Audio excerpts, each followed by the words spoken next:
Hey guys, welcome to Pajama Let's Play. I'm Michelle, host of Pajama Let's Play, where we talk all things Kingdom Hearts. Today I'm going to talk about Kairi and her relationship with darkness.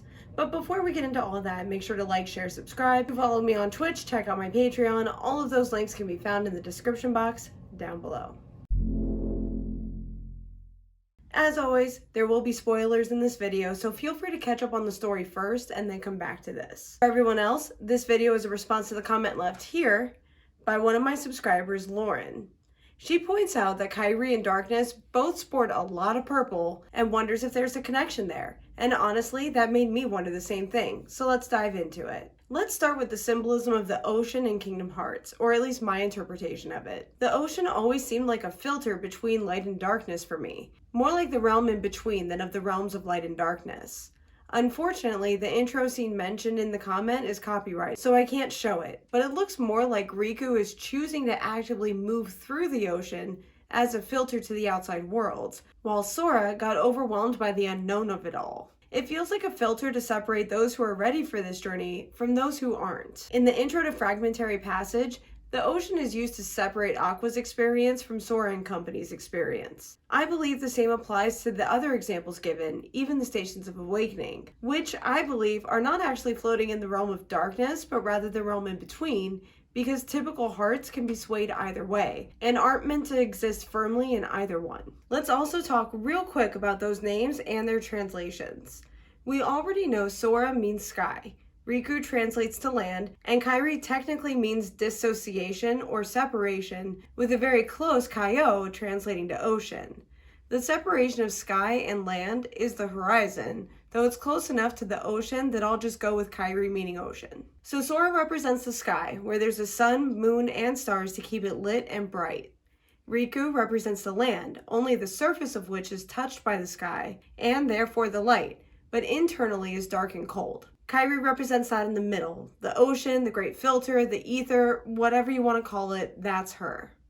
They each fight to have her and to protect her, and such metaphors have been illustrated in poems, art, songs, and dance for millennia as the nature of the relationship between light and dark things and or people. So let's move on to the color purple, which is a great read, by the way, and its association with darkness. See, here she is in Birth by Sleep, right before Aqua casts her spell on her. As soon as the spell is cast, her grandmother, here, in more purple, joins her. Now, I'm not saying Kairi's grandmother is Ava, and I'm not saying Ava is one of the darknesses. I am, however, pointing out that if purple is indeed an indicator of darkness, well, then this adds some credit to those theories. Anyway, so Kairi's pretty balanced between white and purple, but is led off by a darker purple figure. Next, we get to Kingdom Hearts 1. And she is all about the purple. Okay, still a lot of white, but it's much more purple than her childhood outfit. Then, Kingdom Hearts 2 is all pink, except for her shoes and that string on her purse. Dream Drop Distance has the same outfit, but they start panning up from her chest, so none of the purple is actually showing, ending in this all pink outfit in Kingdom Hearts 3 and Melody of Memory. I do agree that her wearing the color purple is meant to symbolize the effects of Riku, blue, and Sora, red, on her. And the longer she's away from them, the less of an effect they have on her. She doesn't get her all pink outfit with black shoes instead of purple ones until she's training to become a Keyblade Master on her own. She's carving out her own destiny, and it seems to be reflected in the purple. It also seems she has chosen to stay bound to Sora, possibly because of that Palpu fruit. Because she's really only shedding the blue tints, not purple as a whole. If she were to also shed Sora's influence, she'd likely return to white, because the red tints would be gone as well. However, the female character currently sporting all white happens to be the version of Kairi that Riku actually can have, Naminé. But that's a whole different video for another time. For now, let's stay focused on Kairi. The final point made was her connection to sleep. During Birth by Sleep, though we don't find this out until Melody of Memory, she's put into the Ark and sent out to find a Keyblade wielder. I assume she was put into a sleep state to survive the voyage more easily. In Kingdom Hearts 1, she spends most of the game in a sleep state. Until the events of Kingdom Hearts 2, she's in a form of amnesia because she's forgotten Sora, and that could be argued as a sleep state. She's crystallized in Kingdom Hearts 3, another type of sleep state, and voluntarily put to sleep after Remind, and threw a good chunk of Melody a memory to allow the team to search for clues for Sora. In the video linked here, I discussed the relationship between sleep and darkness, and we know when worlds fall to darkness, they enter a sleep state. So what does all of this mean? Well, to explain that, we need to remember that Kairi's heart has no darkness within it, thus making her a princess of light. But how did that even happen? I think it all comes back to that spell Aqua cast. Let's take a look at that moment real quick. I just cast a magic spell on you.